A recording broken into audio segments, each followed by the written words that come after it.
Bien, soy el profe Darza. Vamos a explicar una historia del cristianismo. Hice un contenido hace unos momentos. Algo pasó para que no se grabe la clase, pero bueno, aquí está la prueba.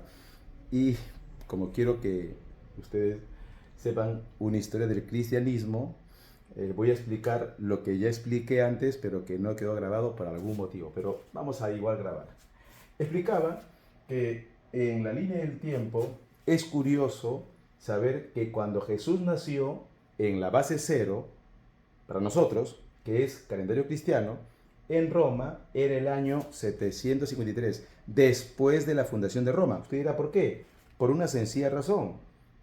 Cuando Jesús nació, el calendario que estaba vigente obviamente no era cristiano, era el calendario romano.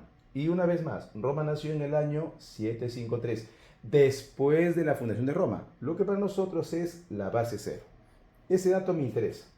También hablé acerca de que años antes del año 753, después de la fundación de Roma, o sea, base cero, nacimiento de Jesús, ya existía la historia de llegada de un Cristo. Incluso si usted lee las obras de Virgilio, se cree, para los romanos, que ese Cristo, versión romana, era Octavio Augusto, o su hijo, que lamentablemente murió muy joven.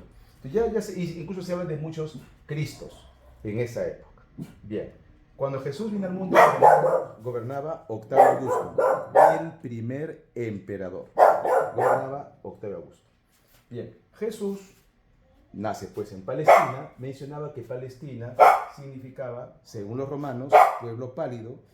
Era la zona que conquistó Pompeyo allá por el año 60, en la época de los triunviratos. Y en Palestina nace Jesús. No nació en Nazaret porque es Jesús de Nazaret, de Galilea. No nació por una famosa orden de Herodes de matar a todos los niños. Entonces Jesús huyó y se fue y nació en Belén. En Belén. Después retornó para que Jesús viva pues en Nazaret. Jesús de Nazaret. Bien. ¿Qué pasó a los 13 años? Es un misterio. Se habla de que Jesús estuvo en Egipto con los sacerdotes, se habla que estuvo con los caldeos, que todavía existían, ¿no? Unos herederos de la magia de los caldeos, que estuvo en la India. Bueno, oficialmente o tradicionalmente, Jesús estuvo con su padre en el negocio de la carpintería. A los 30 años aparece públicamente en la zona de Palestina y allí surge el cristianismo.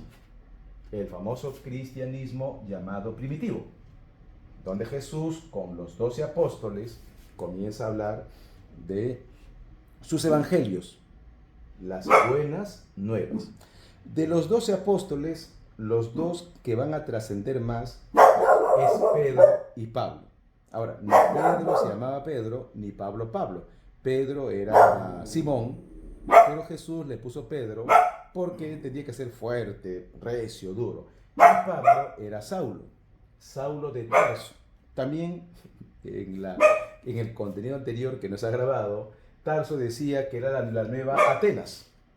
La nueva Atenas. Recuerden que en esa época Atenas ya no era la Atenas pues, de la época de los filósofos. Era ahora Tarso. Y allí nació Saulo. Entonces Saulo, vamos a decir que es el resultado de todo el conocimiento de la época. Saulo pues era políglota, o sea, Pablo. Hablaba griego, hablaba latín, hablaba hebreo, entre seguramente otros idiomas. Bien, entonces son los dos apóstoles más importantes. Después surge el famoso Pentecostés, donde están los 40 discípulos, hasta que el cristianismo se va expandiendo. Se va expandiendo. Repito, a eso se le llama el cristianismo primitivo.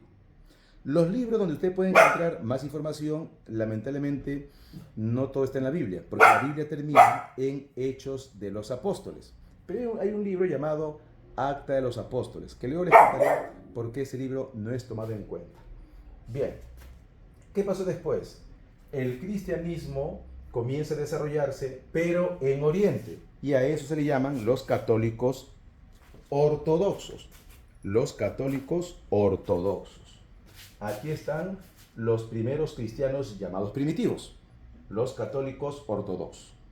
También mencionaba en mi contenido anterior, que por un motivo no se ha grabado, que los católicos ortodoxos son monofisistas, quiere decir que para ellos Dios es uno solo. Su misa es en griego por la influencia de la cultura griega. Su jefe es el patriarca, su jefe, la máxima autoridad es el patriarca, y se llaman ortodoxos porque se consideran ser los primeros, los más correctos, los antiguos, los derechos, ¿no? Ortodoxos, los derechos. Hay iglesias ortodoxas en esa época, estoy hablando del siglo I, en Alejandría, en Antioquía, en Jerusalén, en Antioquia, en Constantinopla, que claro, todavía no existía, era la zona de Bizancio. Bien, pero Pedro y Pablo, que son de la zona de Oriente, van a viajar hacia Roma. Estamos en el año 60. Nerón gobierna Roma. Nerón ordena que él sea reverenciado como un dios. Y eso debido, explicaba, que cuando Roma se expande en África, Europa y Asia, Roma se ve muy influenciado por la religión de Oriente, el mitraísmo de los persas, la reverencia de los emperadores dioses, y eso fascinaba a los emperadores como Nerón. Y no solo a él, Nerón, Calígula, Heliogábalo, etc. Y los emperadores querían que ellos sean reverenciados como dioses. Y como ya había miles de cristianos, obviamente los cristianos no aceptaron. Por eso se inicia la persecución cristiana. Además, los cristianos eran vistos como una amenaza. Ahora, respecto a los libros de la época, es cierto que Flavio Josefo, un autor de la época, Flavio Josefo, en su obra no menciona realmente a los cristianos. En un pasaje donde Flavio Josefo era asesor del emperador Tito y Trajano, era un judío asesor de los romanos. Es cierto que en algunos pasajes de Flavio Josefo, en otro contenido mostraré los libros de Flavio Josefo, hay pasajes que han sido adulterados para decir que Jesús existía, etc. Eso sí está demostrado. Pero también está demostrado que historiadores como Suetonio, en Vida de los Césares, cuando se refiere a Nerón, ya habla de los cristianos. Entonces ya oficialmente, históricamente, se habla de los cristianos, confundiéndoles con otros, bueno, confundiendo con otras religiones, pero los cristianos. Se los confundía con los judíos, etc. Y el símbolo del cristianismo, que Nerón empezó a perseguirlo, era el pez. Ictus en latín, ictus. Jesús es Jesús, Jesús. Y Jesús hablaba del bautismo, el agua, bautismo, entre los peces, el pez, el símbolo del cristianismo primitivo. El cristianismo tuvo 8 persecuciones. Las más duras, la de Marco Aurelio, Decio, Diocleciano, pero eso acabó con Constantino en el año 303. Es curioso que Decio, emperador romano, que fue, valga la redundancia, emperador en el año 248 después de Cristo, según nuestro calendario. En el calendario romano era el año 1000. Y todas las culturas creen en la, vamos a decir, en la cábala, en la mística del año 1000. Entonces, en el año 1000, Roma, que ya estaba en decadencia, tendría que renovarse. Roma tendría que renovarse militarmente y, por supuesto, religiosamente. Y el cristianismo era una amenaza. Esto del año 1000 para el calendario romano. Claro, porque el calendario romano empezaba con la fundación de Roma. Y la fundación de Roma es el año 753 a.C., que para Roma es el año 1. Entonces, el año 248 para nosotros es el año 1000. Por eso Decio ordenó una de las persecuciones más sangrientas, porque quería renovar todo. Pero bueno, no pudo acabar con el cristianismo. Era la época de las invasiones bárbaras. Los germánicos ya amenazaban Roma. Por ahí la idea del fin del mundo. Entonces era necesario que Roma sobreviva. Bien, y es una época muy fecunda para el cristianismo, que empezó a establecer sus bases dogmáticas. Es la época de los patriarcas, la famosa patrística. Grandes pensadores como Crisóstomo, San Ireneo, Lactancio, Tertuliano, San Agustín del siglo IV, San Jerónimo, que traduce toda la Biblia al idioma latín. Se demoró, por supuesto, muchos años. Orígenes, que la Iglesia Católica no lo quiere santificar porque hizo algo que la Iglesia condenó, ¿no? Cercenarse una parte de su cuerpo para no pecar. Es una época, repito, muy rica, esto de la patrística. Bien, en el año 313, el emperador Constantino decreta el Edicto de Milán. Y con el Edicto de Milán pone fin a las 8 persecuciones cristianas. Era para Roma el año 1066. Eso la historia llama el triunfo del cristianismo, ¿no? Según la tradición, Constantino, que estuvo en guerra, en una guerra civil con Magencio, ve en el cielo una cruz con la frase Hoc signus vencis, con este signo vencerás. Atribuyó su triunfo al símbolo del cristianismo y triunfó y decretó el Edicto de Milán. Hay muchas interpretaciones de por qué Constantino decretó el Edicto de Milán, pero Roma triunfa con el Edicto de Milán, el triunfo del cristianismo. ¿Qué pasó después? Constantino reúne, invita a todos los cristianos que estaban perseguidos, estaban ocultos en las catacumbas, los perseguidos eran llevados al Coliseo, espectáculo de la plebe, eso acabó para siempre. Y Constantino estableció un concilio, el concilio de Nicea. En el concilio reunió a los sabios cristianos para que junten todos los documentos del cristianismo y establezcan el libro de libros, la Biblia. Se cree que arbitrariamente clasificaron algunos libros para llamarlo históricos o canónicos y otros apócrifos, o sea, no inspirados por Dios. Los inspirados por Dios están en la Biblia, en el Nuevo y Antiguo Testamento, sobre todo Nuevo, porque el Antiguo ya los judíos lo habían establecido. El Nuevo. Y allí se habla repito, de arbitrariedad, porque ¿por qué no está, por ejemplo, el Acta de los Apóstoles? Dirán algunos pensadores, algunos investigadores.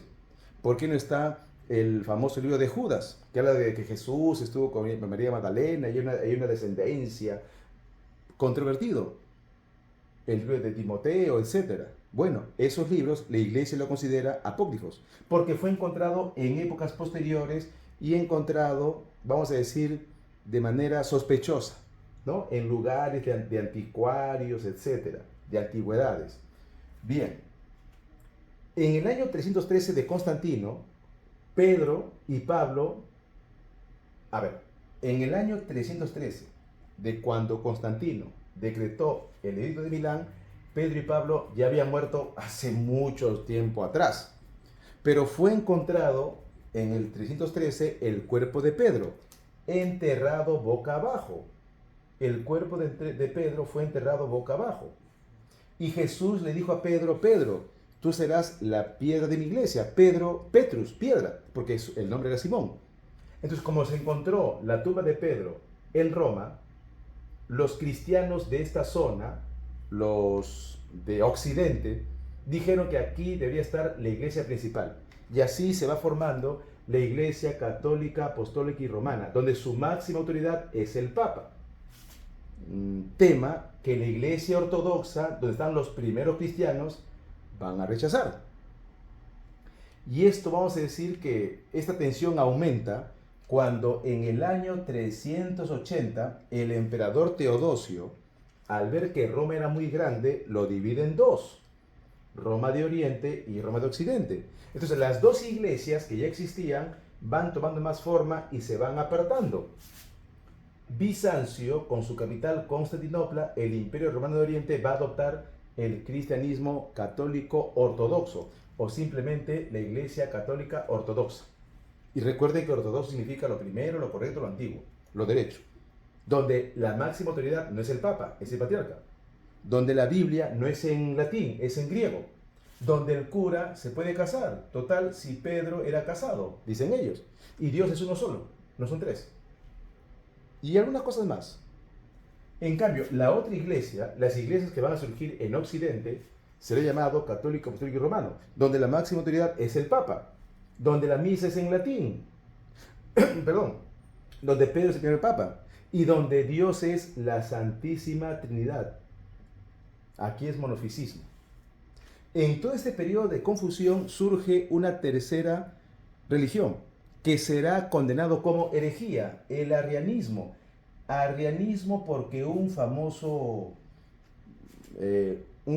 erudito llamado Arrio, que tuvo miles de seguidores, miles, cientos de miles, sobre todo los bárbaros que ya se habían establecido en Roma, visigodos, francos, vándalos, anglosajones. No tanto francos, visigodos, vándalos, ostrogodos, anglosajones.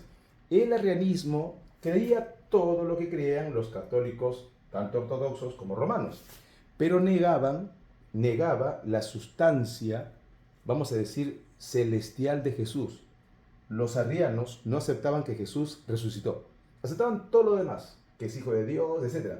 Pero que no pudo haber resucitado, porque decían que Jesús era un ser humano, no tanto divino.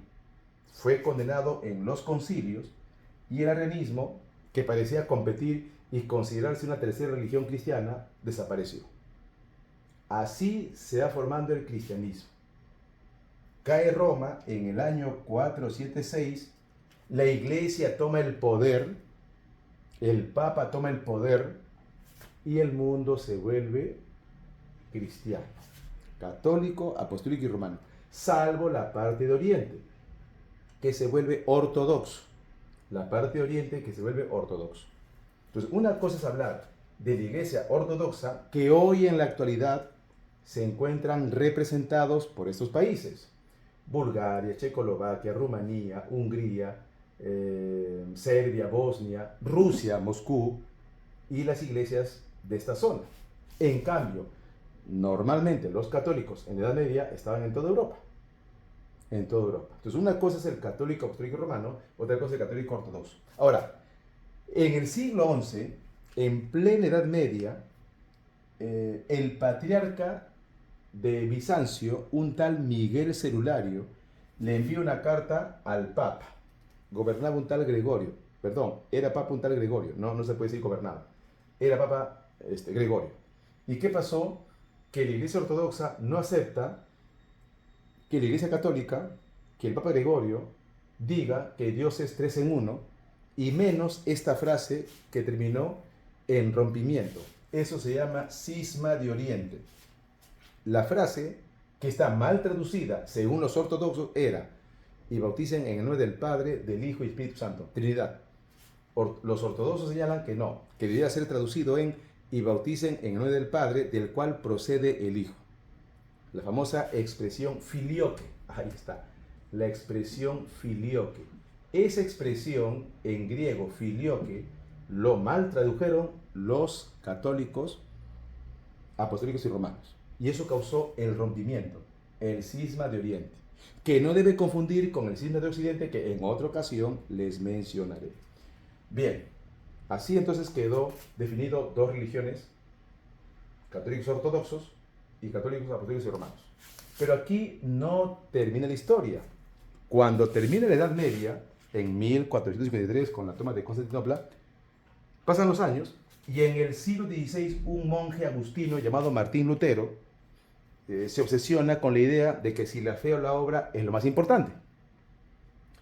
Entonces Lutero entiende que la clave para alcanzar el cielo, la eternidad, es la fe. Escribe 95 tesis, este monje católico de Alemania, Lutero. Sus 95 tesis donde la fe es lo más importante y la libre interpretación de la Biblia. Pide Lutero que la Biblia se traduzca a todos los idiomas vernaculares, en este caso al idioma alemán. Pero la Biblia estaba escrito en latín y pocos lo entendían, y en los ortodoxos en griego. Entonces lo de Lutero fue algo, vamos a decir, revolucionario, pero se le considera reforma protestante. Y así Alemania, en su mayoría, deja de ser católico y se convierte en luterano. Quiere decir que aparece otra religión, los protestantes, llamados hoy evangélicos o cristianos. En Suiza, específicamente Ginebra, Juan Calvino, que era francés, pero lo expulsan porque en Francia no arraigó su religión protestante, Calvino en Suiza convierte a Suiza en calvinista. Ahora, ¿en qué se diferencia Calvino y Lutero? En que Lutero creía en las 95 tesis y en el libre albedrío. En cambio Calvino en la predestinación.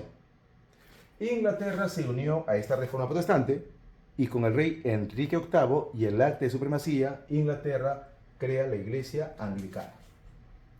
Su nombre completo es Iglesia Católica Apostólica y Anglicana, donde sucede, donde sus máximos seguidores están en Inglaterra y en Estados Unidos.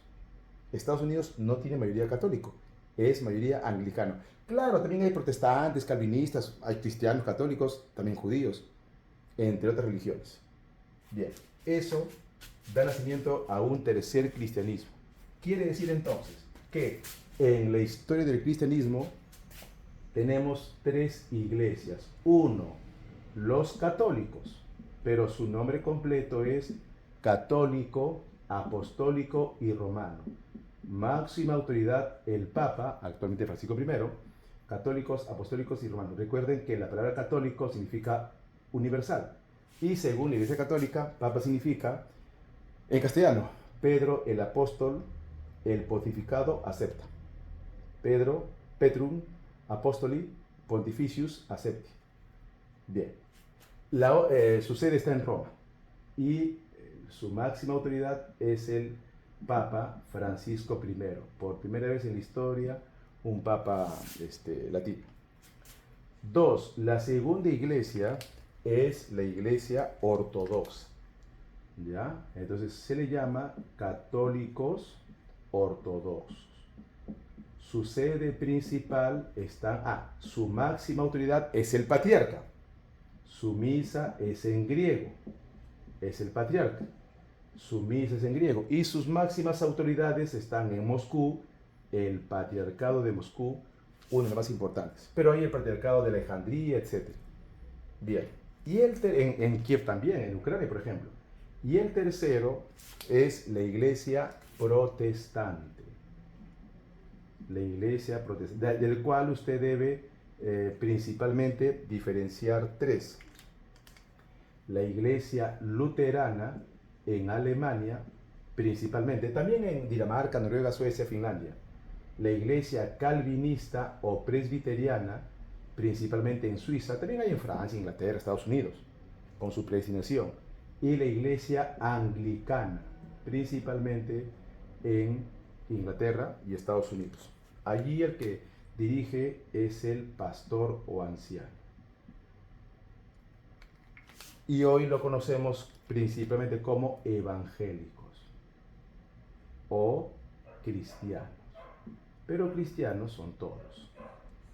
Bien, hasta aquí una breve historia del cristianismo. Hay muchos más temas, como las persecuciones, o la historia de los apóstoles, o de la expansión del cristianismo. Escríbame para ver qué temas desea que sigamos explicando, aunque sea un resumen. Muchas gracias. Hasta la próxima conversación. Permiso.